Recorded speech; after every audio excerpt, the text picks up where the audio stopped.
2019లో YCP అధికారంలోకి వచ్చిన తర్వాత జగన్ తీరు పూర్తిగా మారిపోయింది.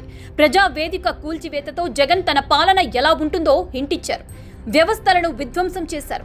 5 ఏళ్ల పాటు ఏపీలో జరగని అరాచకం లేదు. చివరికి ప్రజలు నిలదీస్తారనే భయంతో పరదాల చాటున పర్యటనలు చేశారు జగన్.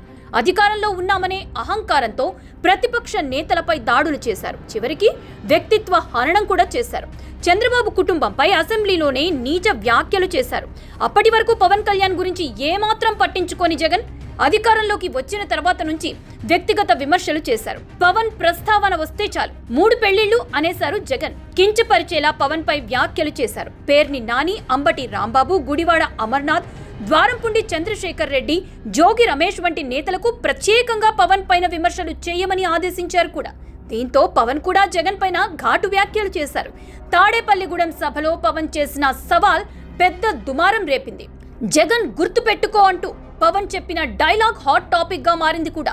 చెప్పినట్లుగానే జగన్ ని పవన్ అధపాతాళానికి తొక్కేశారు. వై నాట్ 175 అని గొప్పగా చెప్పిన జగన్ చివరికి 11 స్థానాలకే పరిమితమయ్యారు. 30 ఏళ్లు సీఎం కుర్చీ తనదే అని గొప్పగా చెప్పుకున్న జగన్ సరిగ్గా 5 ఏళ్లకే ప్రతిపక్ష హోదా కూడా దక్కించుకోలేకపోయారు. పవన్ కొట్టిన దెబ్బకు జగన్ కి దిమ్మ తిరిగి బొమ్మ కనిపించిందని జనసేన పార్టీ నేతలు, కార్యకర్తలు బహిరంగంగానే సెటైర్లు వేశారు. వాస్తవానికి టీడీపీ జనసేన పొత్తు వల్ల తనకే లాభం ఉంటుందని జగన్ భావించారు. అయితే ఓటర్ల తీర్పు మాత్రం మరోలా వచ్చింది. దీంతో తాను చేసిన తప్పును జగన్ తెలుసుకున్నట్లున్నారు.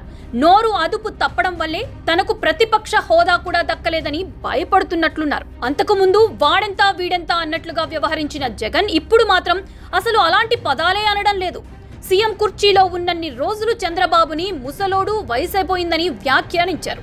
ఇక లోకేష్ గురించి, పవన్ గురించి కూడా కించపరిచేలా కామెంట్లు చేశారు. ఇవన్నీ ఎన్నికల్లో బూమరాంగ్ అవ్వడంతో ఇకపై ఆ విధానం సరికాదని జగన్ భావించినట్లున్నారు. అందుకే ఇటీవల జగన్ ప్రసంగం పూర్తిగా మారిపోయిందంటున్నారు రాజకీయ విశ్లేషకులు. కూటమి పాలన ఏడాది పూర్తయిన సందర్భంగా సుపరిపాలన పేరుతో ప్రభుత్వం సంబరాలు జరుపుకుంటోంది.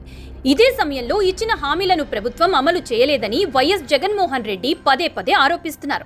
చంద్రబాబుపై యుద్ధం చేస్తున్నట్లు జగన్ ప్రకటించారు. ఎన్నికల ముందు ఇచ్చిన హామీలను అమలు చేయటంలో చంద్రబాబు విఫలమయ్యారని, ప్రజలను వెన్నుపోటు పొడిచారన్నారు. అందుకే ప్రతి ఒక్కరూ వైసీపీ వెబ్సైట్లోని క్యూఆర్ కోడ్ స్కాన్ చేసి ప్రభుత్వంపై ఎదురుదాడి చేయాలని పిలుపునిచ్చారు. అయితే ఓ విషయంలో మాత్రం జగన్ భయపడుతున్నారనే మాట వినిపిస్తోంది. కూటమిలో టీడీపీతో పాటు జనసేన, బీజేపీ కూడా భాగస్వాములే. కానీ జగన్ మాత్రం చంద్రబాబును మాత్రమే టార్గెట్ చేస్తున్నారు. వాస్తవానికి ఎన్నికల సమయంలో కూటమి పార్టీలో ఉమ్మడి మేనిఫెస్టో రిలీజ్ చేశారు. సుపరిపాలన వేడుకని కూడా ఉమ్మడిగా నిర్వహించాయి. అయితే జగన్ మాత్రం పవన్ కళ్యాణ్ని, బీజేపీ నేతలను కనీసం పల్లెత్తు మాట కూడా అనడం లేదు. పవన్ గురించి అయితే అసలు ప్రస్తావించటం లేదు.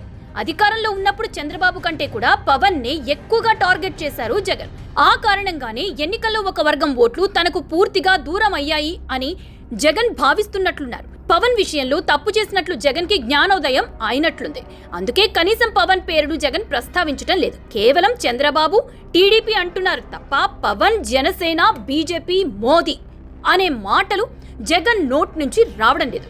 పవన్ కళ్యాణ్కి కేంద్ర ప్రభుత్వం పూర్తి అండగా ఉంది కాబట్టి మరోసారి పవన్ తో పెట్టుకుంటే ఈసారి దెబ్బ మామూలుగా ఉండదని జగన్ భయపడుతున్నట్లున్నారనేదే రాజకీయ విశ్లేషకుల మాట.